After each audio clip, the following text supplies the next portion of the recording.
Hello and welcome to the Berserk Gods from the Machine Master Mode Talkthrough videos. My name is Zwirny and in this video we will go over Nahut. Nahut is a very complex fight with many different assignments for everyone, and I will try my best to explain each and every role to you while also commenting on our tactics and the differences to hard mode. So let's begin with the first difference to hard mode. Each time you use the candle to reveal the boss, you need an energy cell. I'm standing in front of one right now. There are 6 cells per pillar, and it is very crucial that you always start with the same cells. Your team will get used to certain patterns and where they can pick up cells the easiest during the fight. So never switch that around, always pull the same way. The fight starts as in hard mode as soon as someone picks up the candle in the middle, and everyone takes a cell immediately. One of our tanks does that for us, and he also reveals the first time. The second reveal is done by me, so the second tank. A really cool tactic that we're using here is leaving the boss in the middle. That is possible due to deflection and sonic rebounders. Right now you see our positioning. I remain in the group until I reveal and give the candle to one of our healers. So we have a very simple order in which we are giving the candle from one person to another. Same as in hard mode, you see the red buff on Nahut. If that expires, only the candle carrier can see the boss. I'm switching positions because I have to taunt as soon as the other tank gets the Master's Torsion debuff. This debuff works the same way as in hard mode. If you move, you take damage and you will produce a large blue void when the debuff runs out. But of course, as an assassin tank, you can just force route and carry it outside. Always use the safe spots you already know from hard mode for that in the first phase. The next difference to hard mode is every time you taunt Nahut, he will cast a cleave, so you want to taunt him as rarely as possible. Again, I'm using deflection immediately and I will get a sonic rebounder for the first energized slice, which is the normal cleave, or in this case I didn't because people still don't get the boss 100%. And now you see the benefit of us tanking the boss in the middle. The boss jumps in the middle at 87% live and you will lose your stacks. Because of our way of tanking it, we reach 87% live very quickly. Now, a really important call has to be made. You might have seen multiple pictures of nails and pins. Forget all of them. You only need to know 2 paths and that's it. Right now, the boss spawns nails and it depends on these nails which path you take. Either there is no nail to the entrance or no nail to the opposite side of the entrance. This has to be called by the person who holds the candle in this situation. For us, it was always the 4th revealer, so the second healer in our candle rotation. Depending on that call, we are moving to the opposite side of the entrance, and you can always follow this path we're taking here. DPS are just following and moving to the left, while the tank moves to the right. Because I have to taunt the boss, and if the DPS don't move away, they will get cleaved. I stand here because I need to remain within 30 yards of the boss to be able to taunt him, and the other path would be mirrored. So if the call comes entrance free, the active tank moves to the east instead of the west and the group follows. Okay, look at the minimap. If entrance is free, you move to the east. If entrance is not free, you move to the west. That's what we're doing right now. The other tank, in this case me, would have to change his position as well. Look at my mouse cursor close to my raid frame. That would be the position for me if you would move the boss to the entrance. Those are the only 2 paths or positions you need to remember. That's it. Okay? Now the boss has a very long way to cover and the DPS always have to remember the way they took the first time. Remember, if you would take the other path because of the nail spawns, I would move to the southwest and not the northeast like right now. Okay?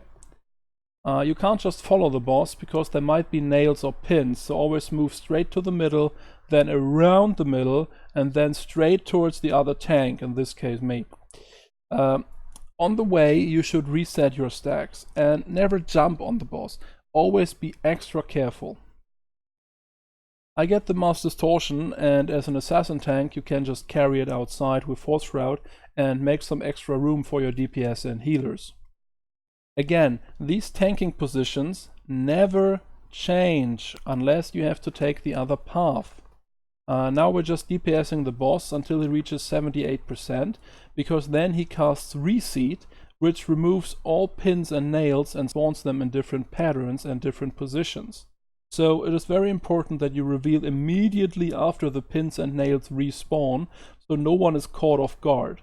The tanking routine never changes unless, again, you have to take the other path. Remember that. People who need to reveal a second time should look out for chances to pick up candle cells.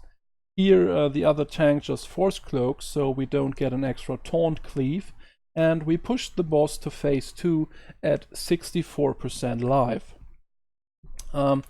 In phase 2 you will have to kill power couplings, just like in hard mode, but this time you have to decide which pair of power couplings you want to kill. The correct power couplings are indicated by a red light behind them. Meanwhile, the 2 tanks and a healer take care of the extermination droids. The way we do that is by using the laser. The laser, same as in hard mode, is controlled with the candle.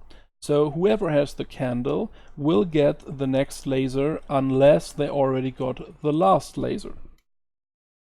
So our rotation is first healer, killing the extermination droids, then second healer, who just doesn't bother anyone because there are no ads, then first tank, because he has to kill 1 extermination droid and reveal the maintenance drones, because they have the same mechanic as Nahut, so you have to reveal them for everyone to DPS them and to stop them from healing.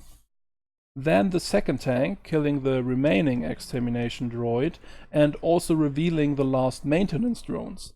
Then we pass it to 1 DPS in case there is an extra maintenance drone, so he can DPS that by himself and doesn't have to waste a cell for a reveal, and of course takes care of the extermination droid.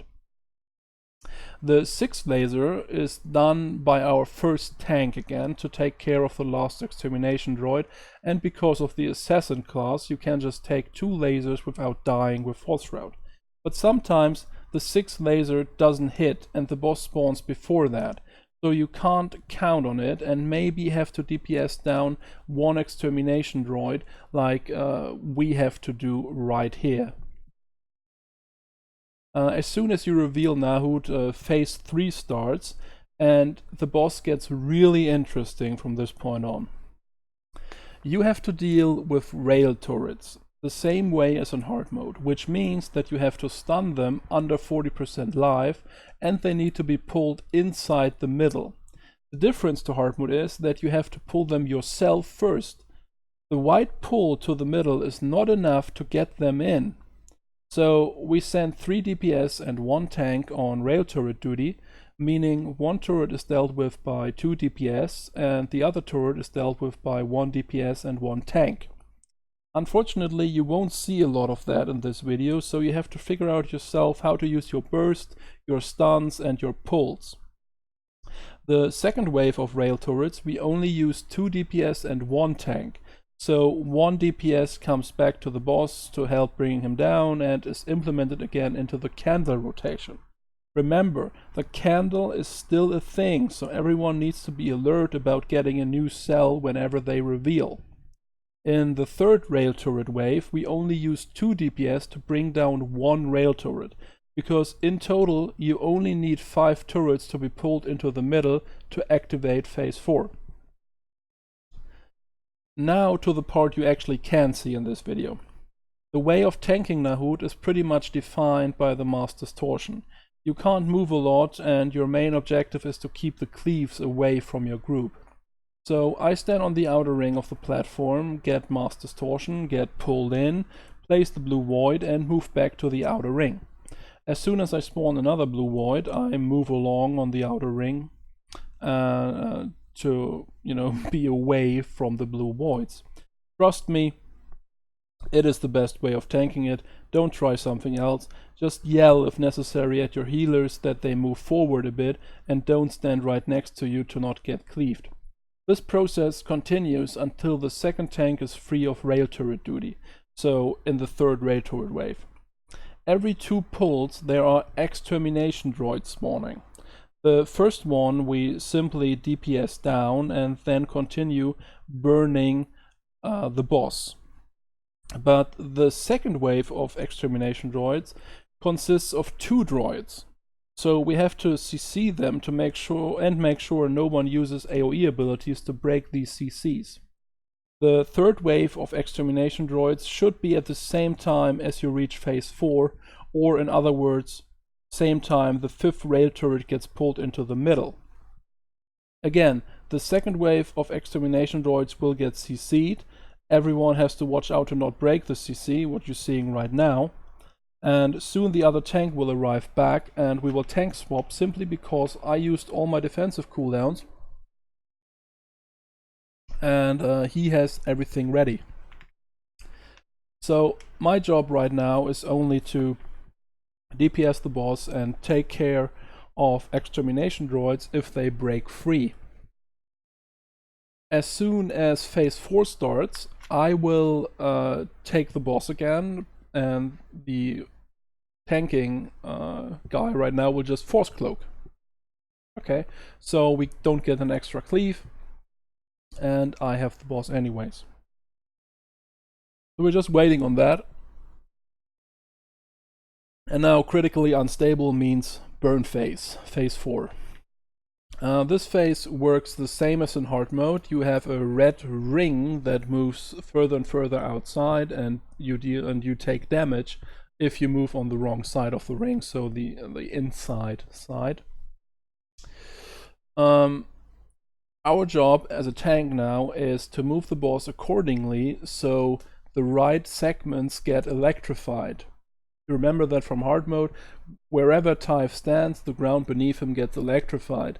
But it depends on the segment he's in, not where in this segment he stands.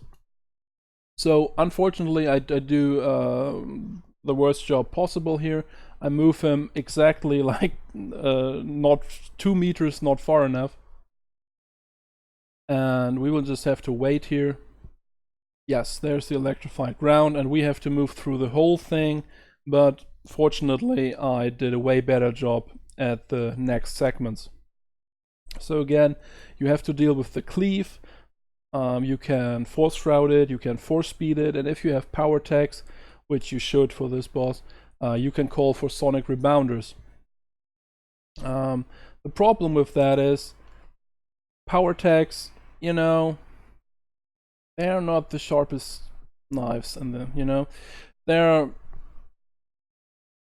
a little bit overwhelmed by the possibility of 3 people pressing sonic rebound at the same time. So you have to you have to deal with that, and I had to deal with that. So I believe I got like 3 times sonic rebounder during this whole last phase. I could have gotten like 9. So I'm just calling it repeatedly to get sonic rebounder, but of course I didn't. I believe that's the last one I get right here, this cleave. But you just have to move the boss along, take care of your group, don't cleave them, always move Nahut a bit further so the group has room to stand. And the candle, it's still a thing.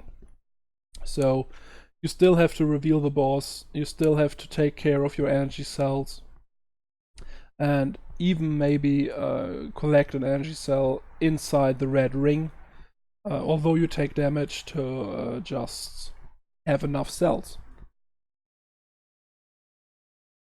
So now we're reaching 1%, and again I don't get a sonic rebounder, so I die. But we killed him like 30 seconds before enrage, so it doesn't really matter. So again, this is my talkthrough video for Nahut. I hope this helped you, and you will kill him as well and all the other bosses. And I will see you again at Skyvar. Have a nice day.